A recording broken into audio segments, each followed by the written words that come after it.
K C. വേണുഗോപാലിനെതിരെ പരോക്ഷ വിമർശനം ഉന്നയിച്ചുകൊണ്ട് ആലപ്പുഴയിൽ ഒരു ഫ്ലക്സ് ബോർഡ് വന്നിരുന്നു. ഉപതെരഞ്ഞെടുപ്പ് അടിച്ചേൽപ്പിക്കാനുള്ള നീക്കം ഉപേക്ഷിക്കണമെന്നാവശ്യപ്പെട്ടായിരുന്നു ആലപ്പുഴ DCCക്ക് മുന്നിൽ ഈ ഒരു ഫ്ലക്സ് ബോർഡ് വന്നത്. ജില്ലയിൽ 10 സ്ഥലങ്ങളിലും ഫ്ലക്സ് ബോർഡ് പ്രത്യക്ഷപ്പെട്ടു. അശ്വിൻ പാലാഴി ആലപ്പുഴയിൽ നിന്ന് വിവരങ്ങളുമായുണ്ട്. അശ്വിൻ, ഈ ആലപ്പുഴ DCCക്ക് മുന്നിൽ പ്രത്യക്ഷപ്പെട്ടിരിക്കുന്ന ബാനറിൽ പറയുന്നിരിക്കുന്നത് ഉപതെരഞ്ഞെടുപ്പ് അടിച്ചേൽപ്പിക്കാനുള്ള നീക്കം ഉപേക്ഷിക്കണമെന്നാണ്. കെ.സി. വേണുഗോപാൽ മുഖ്യമന്ത്രി സ്ഥാനത്തേക്ക് പരിഗണിക്കപ്പെടുന്ന ഒരാളായി നിൽക്കുമ്പോഴാണ് അദ്ദേഹത്തിന് എതിരായുള്ള ഒരു പോസ്റ്റർ പ്രത്യക്ഷപ്പെട്ടിരിക്കുന്നത്. സ്വാഭാവികമായും ഇത് എതിർ ഗ്രൂപ്പുകളുടെ മേൽ പഴിചാരാൻ കൂടി അവസരമൊരുക്കുന്ന ഒന്നാണ്. എപ്പോഴാണ് ഈ പോസ്റ്റർ കണ്ടത്? എന്താണ് ഇതിന്റെ വിവരങ്ങൾ? പോസ്റ്റർ പ്രവർത്തകരിൽ ചില വലിച്ചു കീറി എന്നൊക്കെയുള്ള വിവരങ്ങൾ ഒരു ഭാഗത്ത് വരുന്നുണ്ട്. എന്താണ് അശ്വിൻ പുതിയ വിവരങ്ങൾ? ഇന്നലെ അർദ്ധരാത്രിയോട് കൂടിയാണ് ആലപ്പുഴ നഗരത്തിന്റെ ഏകദേശം 10ഓളം സ്ഥലങ്ങളിൽ ഈ തരത്തിലുള്ള ഫ്ലെക്സ് ബോർഡുകൾ വന്നത്. അതിൽ കെ.സി. വേണുഗോപാൽ മുഖ്യമന്ത്രിയാകുന്നതിനെ പരസ്യമായി എതിർത്തുകൊണ്ടാണ്. ഒപ്പം ആലപ്പുഴയിൽ എ.ഡി. തോമസിനെ രാജിവെപ്പിച്ച് അവിടെ കെ.സി. വേണുഗോപാൽ മത്സരിച്ച് ജയിക്കാനുള്ള സാധ്യതകളൊക്കെ ഉണ്ട് എന്നുള്ള അഭ്യൂഹങ്ങൾ പരക്കുന്നതിനിടെയാണ് DCC ഓഫീസ് അടക്കം ആലപ്പുഴ നഗരത്തിന്റെ പ്രധാനപ്പെട്ട സ്ഥലങ്ങളിൽ ഫ്ലെക്സ് ബോർഡുകൾ വന്നത്.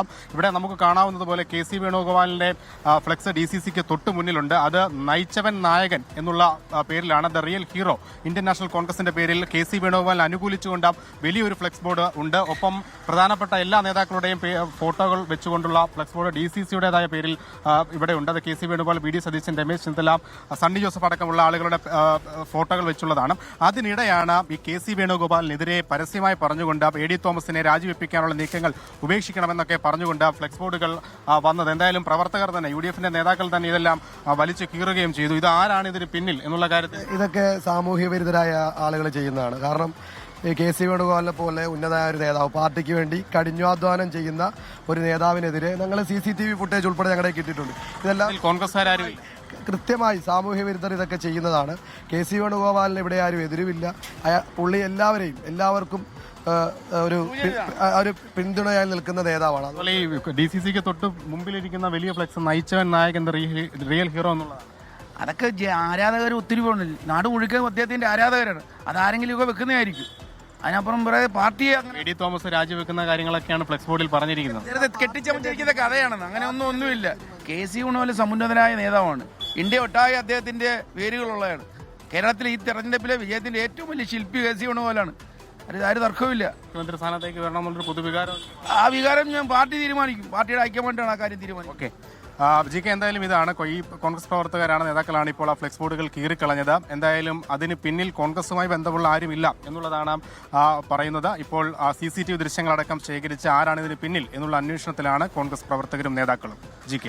അശ്വിൻ, അപ്പോൾ കോൺഗ്രസ് പ്രവർത്തകരല്ല ഈ ബോർഡ് വെച്ചത് എന്നാണ്, ബാനർ വെച്ചത് എന്നാണല്ലോ അവർ പറയുന്നത്. അപ്പോൾ ആരാണ് ഈ അർദ്ധരാത്രി ഈ ബാനർ അവിടെ ഉയർത്തിയത്? കോൺഗ്രസ് പ്രവർത്തകരല്ലെങ്കിൽ. ചുരുക്കത്തിൽ നമുക്ക് മനസ്സിലാക്കാൻ കഴിയുന്നത് കെ.സി. വേണുഗോപാൽ, വി.ഡി. സതീശൻ, രമേശ് ചെന്നിത്തല എന്നീ 3 പേർ ഒരേപോലെ തന്നെ മുഖ്യമന്ത്രി സ്ഥാനത്തേക്കുള്ള അവകാശവാദം ഉന്നയിച്ച് വിട്ടുവീഴ്ചകൾക്ക് തയ്യാറാകാതെ നിൽക്കുമ്പോൾ അവരുടെ അണികൾ, അവരുടെ ഗ്രൂപ്പ് മാനേജർമാർ താഴെത്തട്ടിൽ പ്രവർത്തനം തുടങ്ങിയിട്ടുണ്ട്. അതിൽ 2 തരത്തിലാണ്. ഒന്ന്, അവരവരുടെ നേതാക്കളെ പുകഴ്ത്തി പറഞ്ഞുകൊണ്ടുള്ള ബാനറുകൾ. ഇപ്പോൾ മറ്റൊന്ന്, കെ.സി. വേണുഗോപാലിനെതിരായിട്ടുള്ള ഒരു ബാനർ ഇപ്പോൾ പ്രത്യക്ഷപ്പെട്ടിരിക്കുന്നു. അത് ഒരു സംഘത്തിനെതിരെ ഒരു ബാനർ വരുന്നത് ഇത് ആദ്യമായിട്ടാണ്. അത് കെ.സി. വേണുഗോപാൽ മുഖ്യമന്ത്രിയായി കഴിഞ്ഞാൽ ആലപ്പുഴയിൽ ഉണ്ടാകാൻ പോകുന്ന ഉപതെരഞ്ഞെടുപ്പ് അത് അടിച്ചേൽപ്പിക്കരുത് എന്ന് പറഞ്ഞുകൊണ്ടുള്ള ഒരു ബാനറാണ്.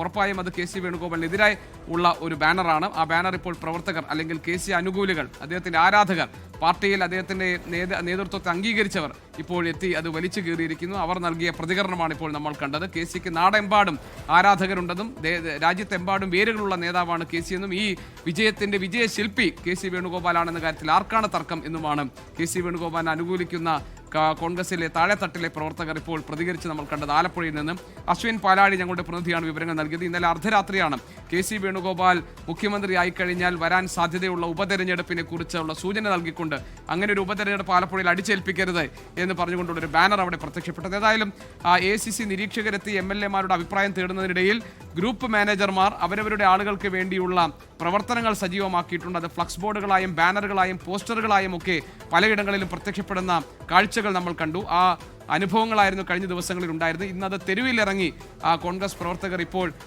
കെ.സിക്കെതിരായിട്ടുള്ള ഒരു ബാനർ, അത് DCCക്ക് മുന്നിൽ, ആലപ്പുഴയിലെ DCCക്ക് മുന്നിൽ പ്രത്യക്ഷപ്പെട്ട ബാനർ അവർ വലിച്ചു കീറിയിരിക്കുന്നു. അവിടെ ഇതെല്ലാം ബാക്കിയെല്ലാം വെറും പ്രചാരണം മാത്രമാണ്. കെ.സി. വേണുഗോപാലാണ് ഏറ്റവും യോഗ്യതയും അർഹതയുമുള്ള ആൾ മുഖ്യമന്ത്രിയാകാൻ എന്ന അഭിപ്രായമാണ് അദ്ദേഹത്തിന്റെ തന്നെ ആരാധകർ, അദ്ദേഹത്തിനെ അനുകൂലിക്കുന്ന പാർട്ടി പ്രവർത്തകർ ഇപ്പോൾ 24-നോട് പ്രതികരിച്ചിരിക്കുന്നത്. ആ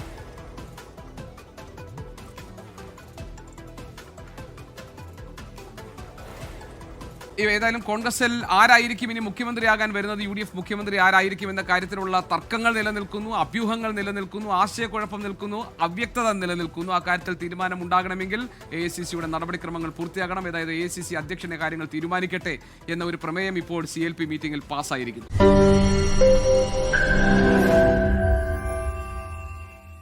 ലോകത്തെവിടെയായാലും ഏത് സമയത്തും 24 വാർത്തകളും ഓഗ്മെന്റഡ് റിയാലിറ്റി പാക്കേജുകളും എക്സ്പ്ലെയിനറുകളും വിശദമായി കാണാൻ ഞങ്ങളുടെ YouTube ചാനൽ നിങ്ങൾക്ക് സബ്സ്ക്രൈബ് ചെയ്യാം.